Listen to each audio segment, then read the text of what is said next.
하나님 말씀 창세기 35장 1절입니다. 하나님이 야곱에게 이르시되 일어나 베델로 올라가 거기 거주하며 네가 내 형 에서의 낯을 피하여 도망하던 때에 네게 나타났던 하나님께 거기서 제단을 쌓아라 하신지라.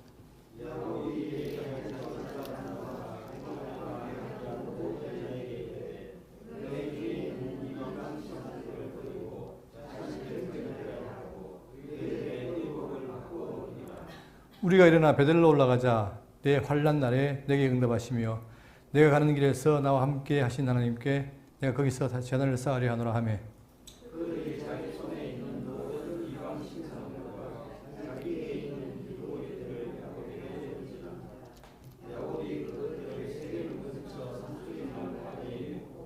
그들이 떠났으나 하나님이 그 사면 고을들로 크게 두려워하게 하셨으므로 야곱의 아들들을 추격하는 자가 없었더라.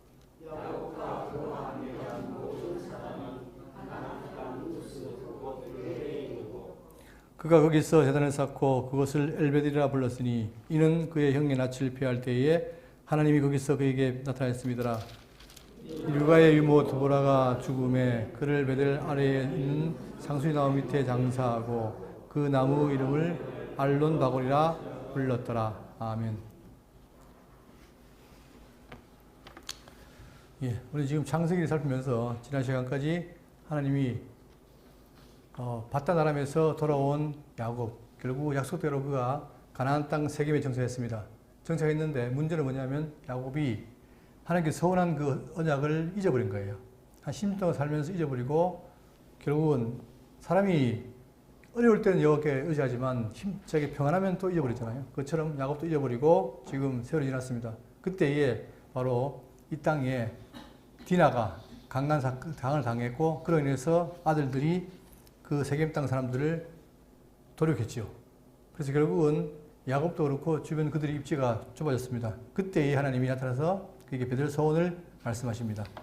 본문 보시면 30절 1절 보시면 하나님이 야곱에게 이르시되 일어나 베델로 올라가서 거기 거주하며 네가 내 형 에서의 낯을 피하여 도망하던 때에 내게 나타났던 하나님께 거기서 제단을 쌓아라 하신지라. 자, 첫문의 시작이 뭡니까? 하나님이 야곱에게 이르시되 하나님이 이르시되 이것이 그냥 있는 말이 아니라 아주 중요한 의미가 있습니다. 뭐냐면은 하나님께서는 태초에 천지를 창조할 때 이르시되 빛이 있으라 했죠. 그 하나님, 전능자 하나님께서 때때마다 나타나서 위기 때마다 그들을 일깨우는 일이 있습니다. 그때에 아브라함에게도 노아에게도 그리고 이삭에게도 그렇게 했습니다.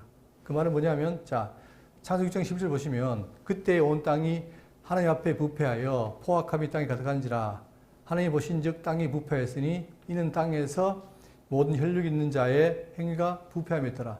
다 세상이 다 살아간 거예요. 부패했단 말입니다. 그때 하나님이 뭐예요? 택한 백성 노아를 부르죠. 하나님 노아에게 이르시되, 다시 말하면 하나님이 나타나서 노아에게 이르시면서 그에게 뭡니까? 갈 길을 안내하는 거예요. 모든 혈육 있는 자의 포악함이 땅에 가득하므로 그 끝날이 내 앞에 이르렀으니 내가 그들과 땅과 함께 멸하리라. 자, 마찬가지로 아브라함에게도 여호와께서 아브라함에게 이르시되 너는 너의 고향과 친척과 아비집을 떠나 내가 내게 보여줄 땅으로 가라. 그러니까 하나님께서 택한 백성은 늘 뭡니까? 나타나서 이르시면서 그에게 길을 제시하는 거죠. 이게 중요합니다. 그러니까 창조 하나님의 말씀, 이 말씀이 늘 누구와 함께 있다? 택한 백성과 함께 있다는 사실이죠. 자, 노아, 아브라함, 이삭, 지금 누구에게? 야곱에게, 그죠? 자, 이것처럼 오늘 우리에게도 제일 중요한 게 뭐냐? 하나님의 말씀이 나와 함께 하느냐가 중요한 거예요. 그래야만이 그 말씀이 함께 할 때 내가 그 말을 듣고 나갈 방향 아는 것처럼 이들에게도 늘 하나님이 나타나서 이르시면서 그들에게 길을 지셨다는 사실. 자, 그러면서 일어나 하는 말이 뭐예요? 일어나서 이제 지난 날을 벗어버리고 일어나서 베델로 올라가서 거기 거주하며 네가 내 형 에서의 낯을 피하여 도망하던 때에 내게 나타났던 하나님께 거기서 제단을 쌓아라 하신지라. 자, 베델로 올라가라 이 말입니다. 왜 그랬습니까? 거기서 뭘 했죠? 중요한 것은 야곱이 바단 아람으로 갈 때 하나님 만난 거예요. 만나가지고 하나님이 뭘 약속했습니까? 내가 너와 함께 하겠다. 복을 약속했죠? 그럴 때에 베델에서 야곱이 서원합니다. 그 서원 내용이 뭐냐면 보세요. 창세기 28장 18절에 야곱이 아침에 일찍 일어나 베개로 삼은 돌을 가져다가 기둥으로 세우고 그 위에 기름을 붓고 그곳 이름을 베델이라 하였더라. 이 성의 이름은 루스더라. 그러니까 베델과 루스라는 같은 말입니다. 야곱이 소원하 이르되 하나님이 서원을 했어요. 자기 나타난 하나님께 자기가 서원한 거예요. 뭐냐? 하나님이 나와 함께 계셔서 내가 가는 이 길에서 나를 지키시고 먹을 떡과 입을 옷을 주시어 내가 평안히 아버지 집으로 돌아오게 하시오면, 자, 조건입니다. 내가 지금 먼 길 가는데 하나님 나와 함께 해가지고 이 길에서 나를 지키고 그 다음에 떡과 옷을 주셔 나를 인도하고 평안히 집으로 돌아오게 하시면 뭐 하겠다는 거예요. 여호와께서 나의 집이 하나님이 되실 것이요 내가 기둥으로 세운 이 돌이 하나님의 집이 될 것이요 하나님께서 내게 주신 모든 것에서 10분의 1을 내가 반드시 하나님께 드리겠나이다 라고 서원을 했는데 지금 어떻게 된 겁니까? 야곱이 그걸 다 잊어버린 거예요. 그리고는 세겜에 안주하면서 10년 동안 살았단 말입니다. 그러니까 하나님은 뭐예요? 택한 백성이 잊어버린 걸 참지 못하시는 거예요. 왜? 계속해서 동요해가지고 그걸 깨닫게 하는 거죠. 그것처럼 오늘 우리에게도 마찬가지입니다. 택한 백성이라면 하나님이 절대 안 내버려둬요. 사람들은 거꾸로 생각하는 게 뭐냐면 내가 열심히 해야지만 하나님이 보답하는 것 같지만 그게 아니라 하나님은 당신이 사랑하고 택한 자들에게 항상 함께 하신다는 게 약속입니다. 그죠? 그것처럼 이렇게 지체하니까 그에게 나타나가지고 네가 했던 서원을 이행해라 라고 말씀하신 거예요. 이렇게 하니까 2절입니다. 야곱이 이에 자기 집안 사람과 자기가 함께한 모든 자에게 이르되 너희 중에 있는 이방 신상들을 버리고 자신을 정결하게 하고 너희들의 의복을 바꾸어 입으라. 자, 여기서 뭘 말하냐면 일단 이제 하나님께 정결하게 나가야 되는데 문제는 뭐예요? 먼저 이방 신상들을 버리고 이렇게 해요. 여러분 그럼 이방 신상 떠오르는 게 뭐가 있습니까? 떠오르는 거. 바다람을 나올 때 누가? 자기 사랑하는 아내 라헬이 뭘요? 드라비를 챙겨왔죠. 근데 그것만 있는 게 아니에요. 자, 그것만이라면 안 되겠는데, 하겠는데, 지금 성경이 뭐냐? 신상들을 버리란 말은 더 있다는 거예요. 그러면, 자, 어떻게 생겼을까? 보시면, 이방 신상들 유입의 경로를 보면은, 첫 번째는, 아까 얘기했던 것처럼, 누가? 라헬이 아버지 드라빔을 훔쳤죠. 그러니까, 라헬에게 드라빔이 있어요.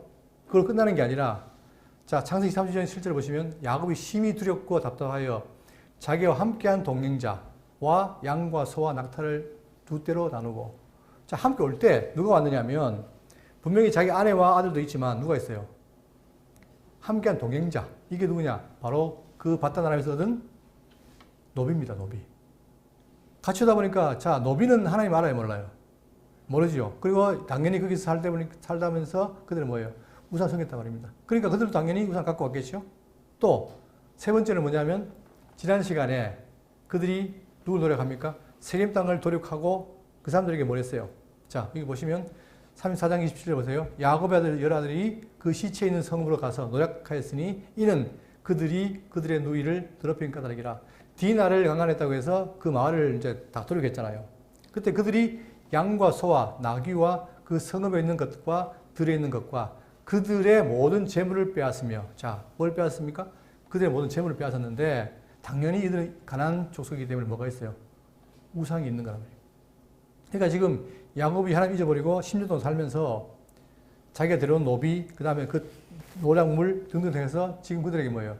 우상이 잘 잡고 있는 거예요. 그러니까 사람이 결국 하나님을 잊어버리면 그럼 뭘 의지합니까? 돈, 권력, 다 이런 거, 이게 다 우상입니다. 그것처럼 이들도 우상을 섬기게 된 거죠. 그러니까 제일 먼저 어떻게 되냐? 이방 신상들을 버리고 이렇게 말해요. 그리고 자신을 정결하게 하고 너희들의 의복을 바꾸어 입어라. 그러면서 다음으로 뭐냐면 자신을 정결하게 해라. 그리고 너희의 의복을 바꾸어 입어라. 이 말은 자, 성경에 보면은 특히 레위기에 나오는 말이 뭐냐면 나는 너희 하나님이 되려고 너희를 애굽 땅에서 인도하여 낸 여호와라.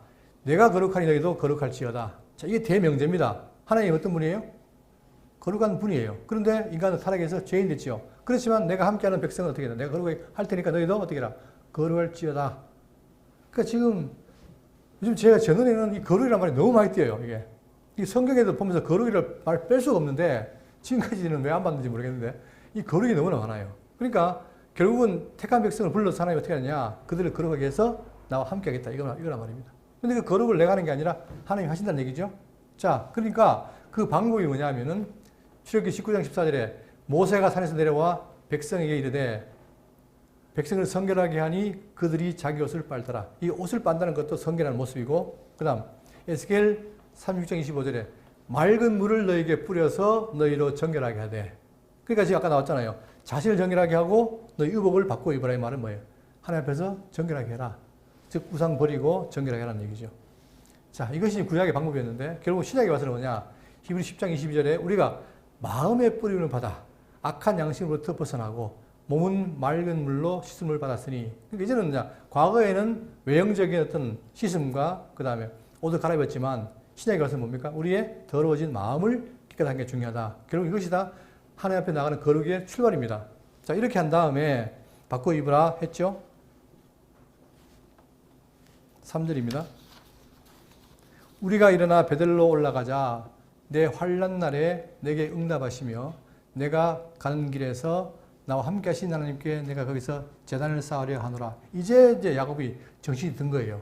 그죠? 그러니까 왜 올라가느냐? 베들로 가는 이유는 바로 뭐냐면 내가 환난 날에, 자, 환난 날이라는 말은 20년 동안 뭡니까? 자기가 형을 에서를 피해서 도망갔다가 그 20년 세월 동안에 계속해서 어려움을 겪었잖아요. 환난 날에 내게 응답하시고. 그런데 환난 속에 있었지만 하나님은 끊임없이 어떻게 했어요? 야곱과 함께하고 그에게 응답한 거죠. 또 내가 가는 길에서 나와 함께 하신 하나님께. 계속 뭐가 나옵니까? 나와 뭐 했다?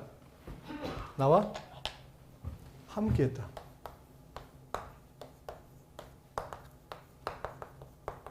오전에 로마서나 오후에 창세기나 성경 전체가 뭡니까? 이 함께 하심을 계속 이야기하는 거예요. 그러니까 이 야곱에게는 하나님이 고난 가운데 나와 함께 했다. 이것이 너무나 중요하죠. 자, 그러니 함께 하신 하나님께 내가 거기서 제단을 쌓으려 하노라. 즉 맹세한 서원을 이루려 하겠다 이 말이에요. 그러면서 그들이 자기 손에 있는 모든 이방 신상들과 자기 귀에 있는 귀고리들을 야곱에게 주는지라. 야곱이 그것들을 세겜 근처 상수리나무 아래에 묻고. 자, 우리가 그 어떤 자료를 보면은 고대인들은 뭡니까? 몸에 달 수 있는 모든 장식을 달아가지고 치장하잖아요. 그게 바로 뭐예요? 다 우상이란 말이에요. 자기를 보호하는 거. 귀를 뚫고 코를 뚫고 별걸 다 해요. 하여튼 막 치렁치렁 매달아요. 그게 뭐냐? 그게 바로 우상이라는 거죠. 그러니까 지금 그런 것들을 다 야곱에게 주는지라. 야곱이 그것들을 세겜 근처 상수리나무 아래에 묻고. 여러분, 세겜이 왜 중요합니까? 세겜. 누가 기억이 나요? 기억이 안 나면은 또 궁금하면 되죠. 자, 그게 뭐냐면 창세기에 아브라함이 처음 불렀을 때 됩니까? 그가 바로 세겜 땅 모래 상수리나무 아래에 이르러가지고 거기서 제단을 쌓지요. 그러니까 이 세겜 땅도 중요한 땅인데, 자, 여기서 어떻게 했느냐? 그 모든 우상들을 다 나무 아래에 묻어버렸다. 파묻어서 더 이상 뭐예요? 이제 끊겠다는 거죠. 쉽게 말하면 우리가 이 땅에 신약성에 살다가 내가 지금까지 하던 모든 걸 버리겠습니다 하는 그런 의미예요. 자, 그렇게 해서 완전히 우상 숭배를 청산하고 이제는 안 하겠습니다 한 다음에 5절입니다. 그들이 떠났으나 하나님이 그들 사면 고을들로 크게 두려워하게 하였으므로 야곱의 아들들을 죽이는 자가 없었더라. 자, 그런데 보세요. 이게 재밌는 일입니다. 지난 시간에 어떻게 했습니까? 디나 때문에 어떻게 해요? 그 지역을 학살했죠. 그러면 그걸로 인해서 나머지 가나안 족속에게 지금 미움받잖아요. 그러면 그들이 지금 움직이는 모든 것이 다 그들에 의해서 표적이 될 것이고 위협이 될 텐데 문제는 뭐냐면 어떻게 했다?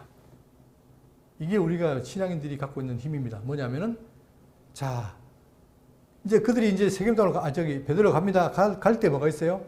계속 뭐가 있습니까? 가나안 족속이 있잖아요. 그러면 지금 그 소문을 듣고 그들이 위협할 거 아닙니까? 두렵죠. 그런데 어떻게 했느냐? 하나님이 그 사면 고을들로 크게 두려워하게 했으므로. 그러니까 사람이 어쩔 수 없어요. 제가 어떤 글을 보니까 오프라 윈프리가 하는 말이 뭐냐면 사람이 생각을 잘해야 행동을 바로 한다. 그러니까 생각이 중요하다 말을 하는데 이 생각을 뭡니까? 사람이 자기가 좌우해요? 못해요? 못해요. 그러니까 지금 이들도 보세요. 그들이 이성적으로 봤을 때는 당연히 야곱과 그의 가족들을 막 멸시해야 되는데 하나님이 어떻게 했다? 두렵게 만들어버리니까 그렇게 못하잖아요. 이 하나님의 보호하심입니다. 그러니까 지금 이 7 족속에게 그들로 가는 길에 그들이 위협이 되는데 하나님이 막은 거예요. 왜? 당신 언약을 이루게 하기 위해서. 그러니까 지금 성경에는 뭐냐? 아담 타락 이후에 모든 그 어려 죽은 가운데 하나님은 여자 유선을 준비했는데 그 여자 유선을 올 때까지의 모든 언약 길에 있어가지고 그 어떤 방해도 허용이 되지 않는다는 거예요. 하나님 다 이끌어 간다는 얘기입니다. 그러니까 우리는 결국은 그 하나님이 하시는 그 일에 그냥 편승하면 되는 거예요. 그냥 공짜로 타면 되는 거예요. 자, 하였으므로 야곱의 아들들을 추격하는 자가 없었더라. 그렇죠. 하나님 두렵게 하니까 아무도 추격을 못 하는 거예요. 그러니까 하나님이 이렇게 다 모든 길을 준비한다는 얘기죠. 6절에 자, 야곱과 그와 함께한 모든 사람이 가나안 땅 루스 곧 베델에 이르고, 자, 이 지도를 보시면 자, 여기가 세겜입니다. 세겜 여기잖아요. 여기가 세겜이고, 그 다음에 어디로? 베델로 이렇게 내려가는 거예요. 베델로 가는 길이에요. 그리고 이 베델이 옛날 말로 뭐다? 루스더라. 그러니까 지금 계속해서 약속된 그 베델 언약을 다시 확인하기 위해서 진굴로 갔다.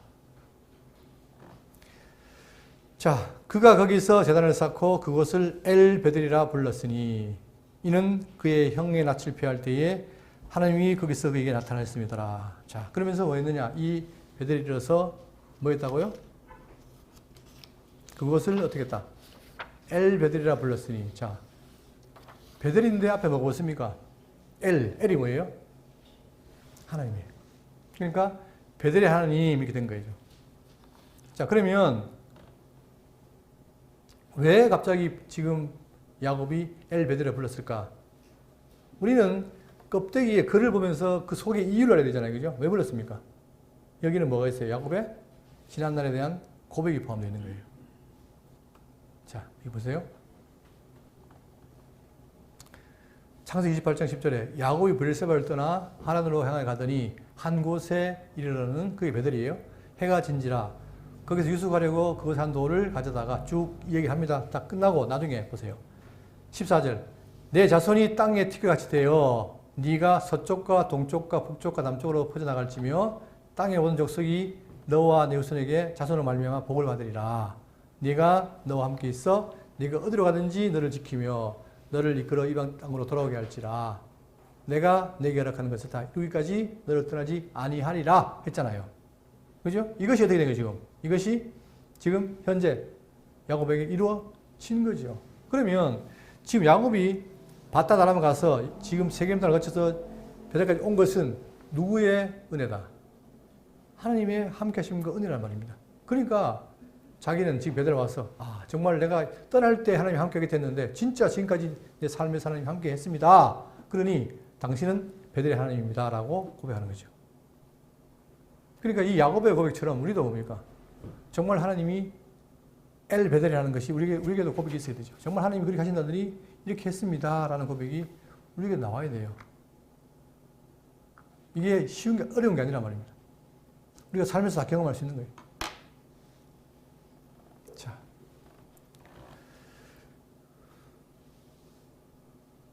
그러니까 나타나신 하나님에 대해서 지금 야곱이 한 다음에 8절입니다. 리브아의 유모 드보라가 죽음에 그를 베델 아래에 있는 상수리 나무 밑에 장사하고 그 나무 이름을 알론 바곳이라 불렀더라. 자, 그 가다가 이제 리브아의 유모인 드보라가 죽은 거예요. 물론 이 드보라에 대해서는 말이 없지만 어쨌든 간에 야곱 입장에서는 뭡니까? 자기 어머니의 유모가 드보라가 중요했겠죠. 왜? 지금까지 어떻게 했습니까? 사실 이 리브가는 야곱을 낳고 얼마 안 되고 바로 어떻게 했어요? 헤어졌죠. 그리고 20년 동안 떨어져 산 거예요. 그러니까 그 역할을 누가 했냐? 바로 리브가가 한 거예요. 드보라가 한 거예요. 그러니까 이 드보라는 지금 어떻게 보면 어머니 대신한 것이고 야곱의 중요한 인물이니까 그가 죽었을 때 그를 어떻게 했다? 베델 아래에 있는 상수리나무 밑에 장사하고 그것을 알론 바곳. 알론 바곳이라는 말은 뭐냐면 눈물의 상수리나무입니다. 이 바곳이라는 말이 바카라는 말이 눈물 흘리단 말이고 알론이 상수리 나무예요. 그러니까 알론 바곳이니까 상수리 나무의 눈물이라는 뜻이죠. 그러니까 그건 슬프다는 것을 표현하는 겁니다. 그래서 장사를 지냈고, 자, 이제 이렇게 언약을 재확인하니까 그때서 하나님이 뭐하냐? 그들에게 다시 한번 하나님께서 땅과 후손에 대한 약속. 그러니까 지금 약속의 중심은 뭐냐면 하나님이 함께 하신 것을 뭐로 느끼느냐? 약속하신 것을 성취하는 이 과정 속에서 함께함을 깨닫는데 이 약속이 뭐냐면은 대표적으로 뭡니까? 자손과 땅이라는 거예요. 그러니까 이 구약에서의 자손과 땅은 너무 중요하죠. 왜냐? 이것이 이루어진다는 것은 결국 하나님이 함께함에 대한 증명이기 때문에. 그래서 여기 보시면 9절에 야곱이 바단 아람에서 돌아오매 하나님 다시 야곱에게 나타나사 그에게 복을 주시고. 자, 항상 제일 첫 번째 뭐가 나옵니까? 아담에게도 아담, 노아, 아브라함, 이삭, 야곱.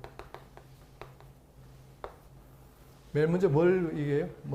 맨 먼저 그들에게 뭘 주시고? 복이죠, 복.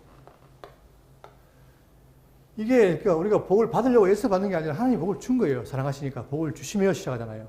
자, 그에게 복을 주시고 하나님이 그에게 이르시되 내 이름이 야곱이지만은 내 이름을 다시는 야곱이라 부르지 않겠고 이스라엘이 내 이름이 되리라. 물론 지난번에 어떻게 했습니까? 그에게 이름 바꿔주기도 했죠. 그러나 지금까지 뭘 불렀어요? 야곱 부르는 이름은 뭐냐면 아직까지 야곱이 변하지가 않은 거예요. 다시 한번 언약을 재확인하면서 이제 본격적으로 그에게 이름을 바꾸겠다. 그리고는 그가 그의 이름을 이스라엘이라 부르시고. 자, 하나님이 그에게 이르시되 나는 전능한 하나님이라 생육하며 번성하라.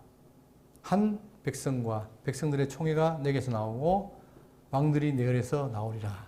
자, 여기 보시면 자기를 소개합니다. 나는 뭐라고요? 나는 전능한 하나님이라. 제가 오전에 얘기했죠? 하나님에 대한 이름. 하나님이 함께 하시는데 그 하나님 이름이 뭐예요? 그분의 능력이 전능자라는 거예요. 전능자라는 말은 그냥 말을 하기 좋아 전능자가 아니라 뭐다? 온전한 능력이 있다. 따라서 못하는 게 없는 분이라는 얘기예요. 다시 말하면 말씀하시면 바로 이룰 수 있는 능력자 이런 뜻이죠.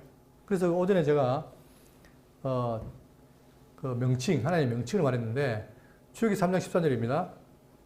전능하다는 말은 엘 샤다이인데 거기 보시면 모세가 하나님께 아뢰되 내가 이스라엘 자손에게 가서 이르기를 너의 조상의 하나님이 나를 너에게 보내셨다 하면 그들이 내게 묻기를 그의 이름이 무엇이냐. 그렇죠? 400년 동안 종소리 했으니까 다 까먹게 있었을 거 아니에요. 그런데 이제 모세가 와가지고 백성 나오니까 도대체 너를 보낸 분이 누구냐? 이름이 뭐냐? 하리니 내가 무엇이라고 그들에게 말하니까 하나님 모세에게 이르시되 나는 뭐다? 스스로 있는 자이니라. 자, 이게 참 어마어마한 말인데 스스로 있는 자. 자, 성경에는 창조주와 피조물을 가르는 결정이 뭐냐면은 바로 존재 방식이 다른 거예요. 하나님은 뭐예요? 스스로 있는 분이에요. 누가 해서 지어진 게 아니라 그냥 스스로 계신 분이에요. 이게 우리로서는 뭡니까? 설명이 필요 없는 거 불가한 거죠. 그러니까 성경에 하나님을 삼위일체라는 말을 할 때 이 삼일체가 왜 어렵냐면은 이게 존재 방식인데 우리는 뭡니까? 피조물 아닙니까? 피조물로서는 이게 이해가 안 되는 거예요. 왜 안 되느냐? 하나님 아버지가 있고 성부가 있고 성자가 있는데 아버지와 아들인데 이분도 하나님이고 이분도 뭐예요? 하나님이에요. 그러니까 우리는 이거 어떻게 다른데 같은 얘기가 아닙니까? 이게 설명이 안 돼요. 왜? 존재 방식이 다르기 때문에. 그래서 이분은 뭐다? 스스로 있는 영원한 분 아닙니까? 그분이 어떻게 했다? 그분이 바로 어떻게 피조물을 창조한 거예요. 창조. 그러니까 모든 만사 만물은 뭐예요? 하나님 이외의 모든 만사 만물은 하나님이 지은 거예요. 뭘로? 말씀으로. 말씀으로 지었다는 거예요. 그러니까 이분은 우리가 상상 불가의 능력자예요, 여러분. 여러분, 지금 우리가 하늘에 창세기로 천상계 지었다 그러면 그거 별로 안 했겠지 하지만 한번 여기 유튜브 들어가보세요. 유튜브 들어가 우주 한번 쳐보세요, 우주. 우주 치면은 우주가 끝도 없어요. 우리 인간이 지금 우주를 끝을 관측을 못해요. 그러니까 아무리 봐도 인간이 과학을 동원해가지고 봐도 그 끝을 알 수가 없고 이 은하계 또는 우주의 넓이를 측정을 못한단 말이에요. 그런데 성경은 뭐예요? 한마디로 하나님이 천지를 창조했다. 이게 얼마나 대단한 말입니까? 하나님이 그만큼 우리가 생각하기도 어려운 그런 엄청난 분의 전능자예요. 그분이 스스로 있는 분이다. 또 이르시되 너는 이스라엘 자손에게 이같이 이르기를 스스로 있는 자가 나를 너에게 보냈다 하라. 예. 너희는 나를 보낸 분은 스스로 있는 분이다 이 말이에요. 즉 전능자다. 창조주다 이 말이죠. 그러면서 하나님이 또 모세에게 이르시되 너는 이스라엘 자손에게 이같이 이르기를 내 조상의 하나님 여호와. 자, 이때 뭐가 나옵니까? 여호와라는 말이 나와요. 이 여호와라는 말은 스스로 있다는 의미에서도 여호와가 되고 그 다음에 언약을 이룬다는 의미에서도 여호와예요. 그러니까 우리가 지금까지 배운 거는 이 언약 성취의 이름에 여호와를 배웠죠. 그러나 성경은 이 여호와가 스스로 있는 분이에요. 그죠? 그러니까 여호와 곧 누구냐? 아브라함의 하나님, 이삭의 하나님, 야곱의 하나님께서 나를 너에게 보내셨다 하라. 이는 나의 영원한 이름이요 대대로 기억할 나의 직분이라. 그러면 보세요. 그 여호와와 그리스도 어떤 관계입니까? 과거에는 예수 그리스도 이름으로 하나님 여호와였죠. 이게 아니에요. 구약에서 하나님 당신을 뭐라고 보였어요? 내가 언약들 이름 하나님이다 보여줬잖아요. 그러니 그분이 뭘 전하겠어요? 그분이 아들을 보내기로 했죠. 그러니까 이 아들이 아버지를 드러내는 어떤 중간 존재가 아니고 아버지가 아들을 보내기 때문에 그 약속대로 누가 왔어요? 아들이 온 거예요. 그러면 하나님 여호와나 예수 그리스도나 어떻다? 그분의 위치가 동등한 거예요. 이게 차등이 아니에요. 그러니까 예수가 그리스도 이름으로 하나님 여호와라는 것은 예수는 방법이고 여호와는 목적인데 그게 아니라 하나님이 그렇게 약속하신 분이기 때문에 반드시 보냈다. 동등한 분이라는 거예요. 그래서 최근에 학자들이 말하기를 예수 그리스도도 누구다? 여호와라는 말을 써요. 자, 어쨌든 간에 지금 이게 야곱에 나타난 하나님보다 하나님 그게 나타나가지고 이르시되 나는 뭐다? 전능한 하나님이라. 그러면서 생육하며 번성하라. 한 백성과 백성들의 총회가 내게서 나오고 왕들이 내 얼에서 나오리라. 자, 우리는 다 알죠? 어떻게 했습니까? 이 언약이 이루어집니다. 보세요. 자, 그러니까 하나님의 말씀은 땅에 떨어질 수가 없어요. 보세요.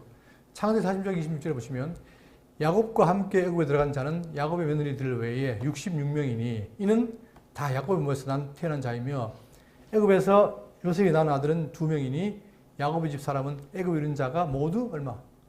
70명이었더라. 그러니까 70명이 애굽에 갔는데 나중에 자 430년 종노릇 끝나니까 어떻게 했어요?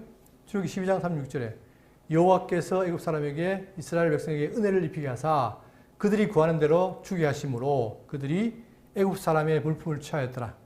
이스라엘 자손이 람셋을 떠나서 숫곳에 이르니 유아 외에 보행하는 장정이 얼마?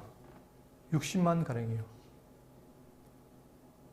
이렇게 사람이 생각이 그냥 부부니까 낳으면 되겠다. 낳는 것도 사람들은 뭔들 못해요. 그렇잖아요. 불임이 얼마나 많은데. 그것도 하나님이 이 번성하는 것도 하나님이 함께 하지 않으면 안 돼요. 그렇잖아요. 제가 어제 놀라운 사실 들었는데 지금 전 세계 중에서 이집트가 그렇게 출산율이 많답니다. 지금 이집트라는 나라가 해마다 불어난 숫자가 이 장난이 아니래요. 그리고 거기는 종교적으로 다산이 또 복이기 때문에 막 나는데요. 지금 제가 인도나 중국 이런 데 말할 줄 알았는데 지금 이집트도 많다는 거예요. 자, 그런데 지금 여기 보시면 어떻게 했어요? 장정만 60만이라. 그것도 430년이 끝나는 그날에 여호와의 군대가 다 애굽 땅에서 나왔습니다. 그러니까 70년 들어갔는데 430년 종노릇 뒤에 430만 년 뒤에 60만이라는 군대가 나오게 되잖아요. 그렇다면 뭐다? 많이 늘었구나 이게 아니라 그 속에 뭐예요? 하나님이 약속한 대로 이루셨구나 이거죠. 그러니까 지금 이 야곱이라든가 이 언약 백성들의 명칭에는 다 의미가 있잖아요. 자, 이때는 약속한 거죠. 생육 번성하리라 한 백성과 백성들의 총회가 내게서 나오고 왕들이 내려서 나오리라. 자, 여러분 이때로부터 지금까지는 뭡니까? 지금까지는 이 창세기가 족장, 즉 누구? 아브라함, 이삭, 야곱이라는 족장에 의해서 움직였어요.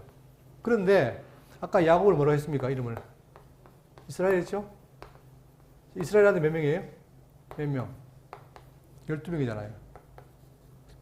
이때부터는 이들이 이 족장을 대신해요. 그래서 자, 이들이 나라를 이루죠. 나라. 12지파의 나라를. 그렇죠? 그러니까 지금부터 이제 야곱은 이제 끝이 나고 서서히 지고 그다음부터는 12아들이 이제 활약을 하면서 나중에는 이 12아들이 나라를 이룹니다. 또한 이 12나라에서 뭐가 나와요? 장차 왕들이 나오죠. 다윗, 솔로몬 등 왕들이 나옵니다. 그러니까 지금 하나님 다 미래의 그 역사를 다 약속하시는 거예요. 근데 이것이 그대로 다 이루어진다는 거. 그러니 아무리 하나님을 안 믿고 싶어도 안 믿을 수가 없는 거예요. 물론 건너지 못한 사람들은 그까지 부정하겠지만 우리 같은 경우는 부정할 수가 없잖아요.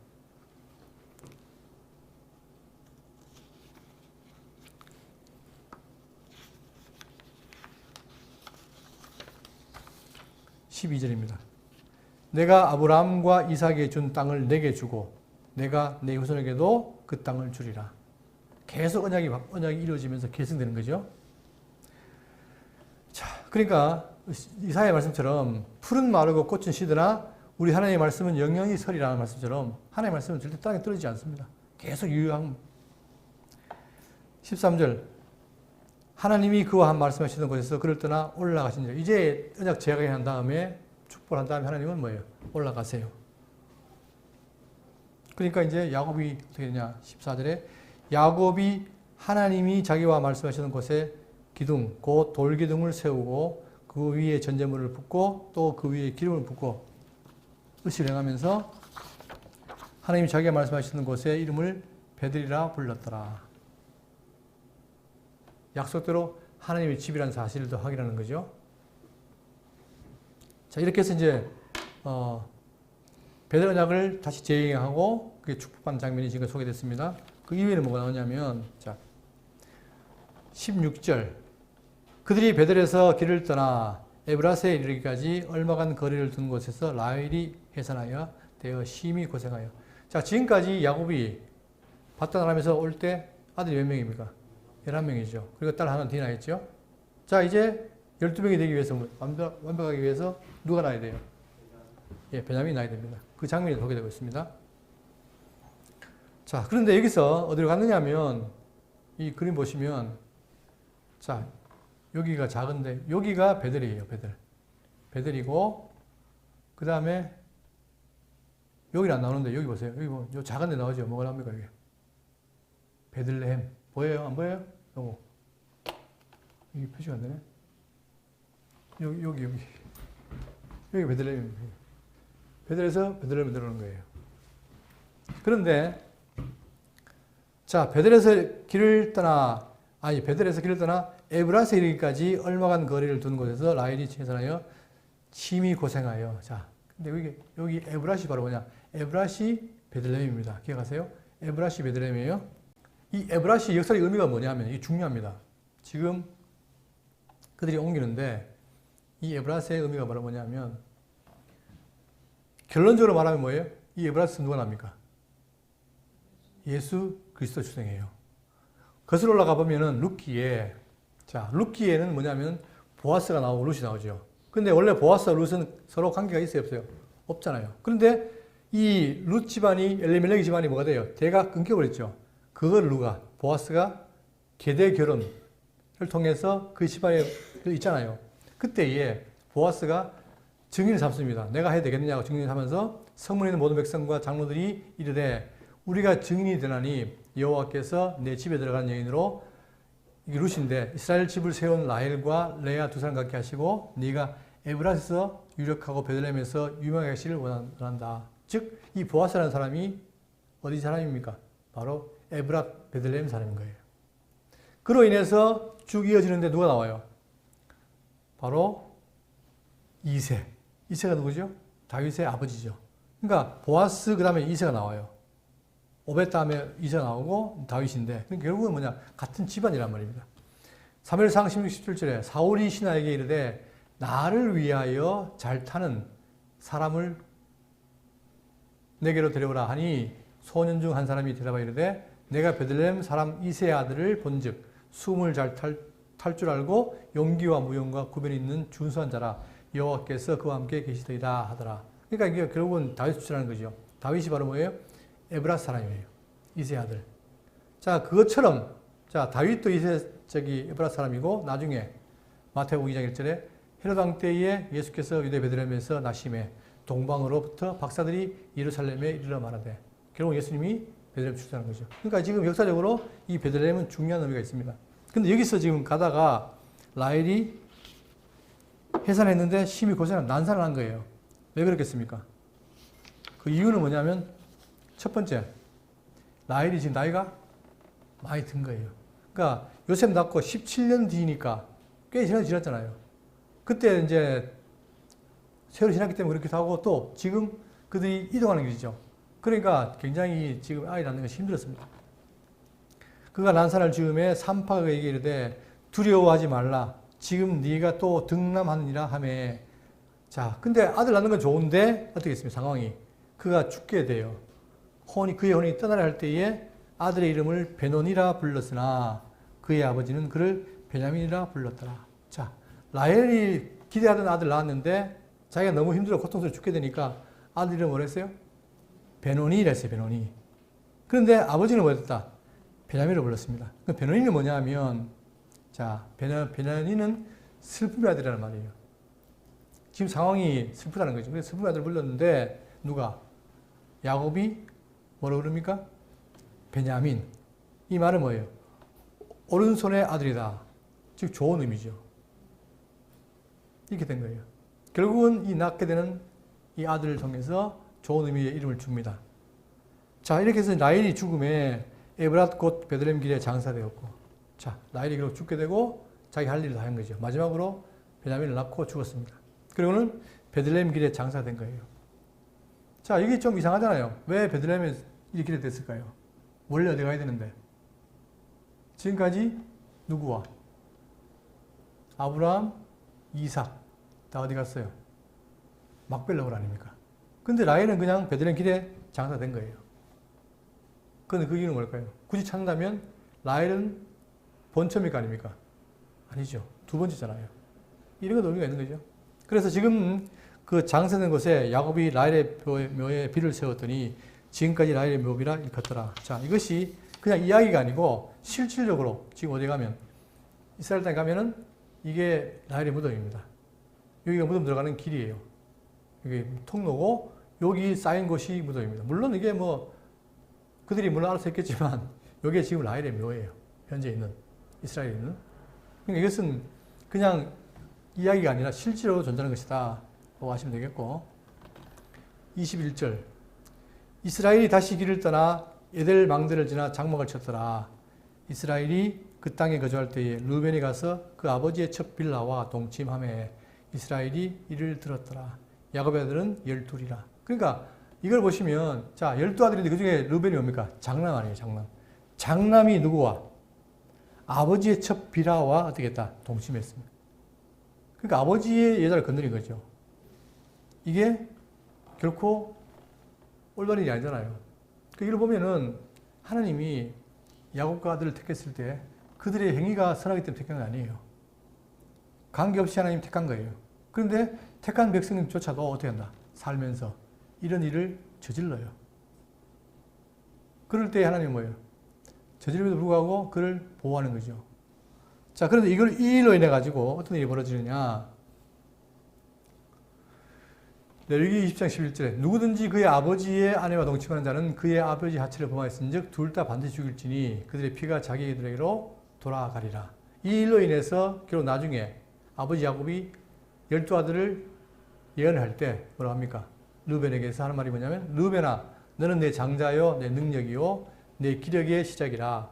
위풍이 월등하고 권능이 탁월하다마는 물의 끓음 같았은즉 너는 탁월하지 못하리니. 자, 워낙 성격이 급하고 하니까 네가 물에 끓음 같이 어떻게 다 탁월하지 못하리니 네가 아버지의 침상에 올라가 더럽혔음이로다. 그가 내 침상에 올라갔었다. 이렇게 말하면서 결국은 그에게 대해서 이런 예언을 합니다. 그리고는 이 일 때문에 어떻게 되냐? 역대기상 5장 1절 보시면 이스라엘 장자 르벤의 아들들은 이러하니라. 원래는 혈통적으로는 뭔가 르벤이 장자지요. 그런데 여기 보시면 르벤은 장자라도 그의 아버지의 침상을 더럽혔으므로 장자의 명분이 어디로? 이스라엘 아들 요셉의 자손에게로 돌아가서 족보에 장자의 명분대로 기록되지 못하였느니라. 결국은 장자의 기록에 되지 못한 일이 벌어집니다. 뭐 때문에요? 자기 아버지의 아내를 범한 것 때문에. 다 연관이 있죠, 이게 역사가.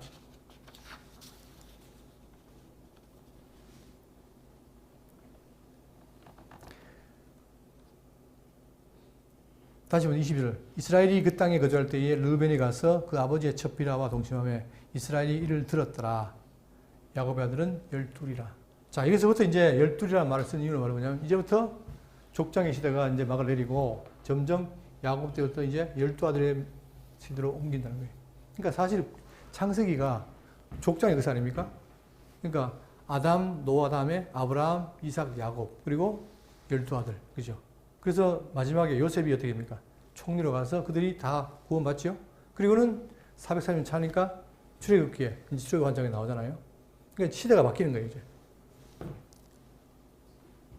그러면서 이제 23절부터는 뭐가 나오냐면 각 아내로 낳은 아들들 소개합니다. 이 도표를 보세요. 보시면 자, 제가 늘 보여드린 거지만 23절 레아의 아들들은 야곱의 장자 르우벤과 그 다음 시몬과 레위와 유다와 이사갈과 스불론이요. 자, 이 레아가 별로 사랑 안 했는데 하나님은 그의 틀 열어서 몇 명? 12명 가운데 반 낳아요. 6명. 그죠? 낳고 그 다음에 24절 라헬의 아들들은 요셉과 베냐민이니 제일 사랑하는 아내 라헬이 결국은 11번째, 12번째 제일 끝딸이 둘이 낳잖아요. 그 다음에 라헬의 여종 비라의 아들들은 단과 납달리요 레아의 여종 실바의 아들들은 갓과 아셀이니 이들은 야곱의 아들들이요 밧단 아람에서 그에게 낳은 자더라. 딱 한 사람 베냐민을 제외한 나머지는 11명은 밧단 아람에서 낳았다는 거죠. 자, 그걸 소개한 다음에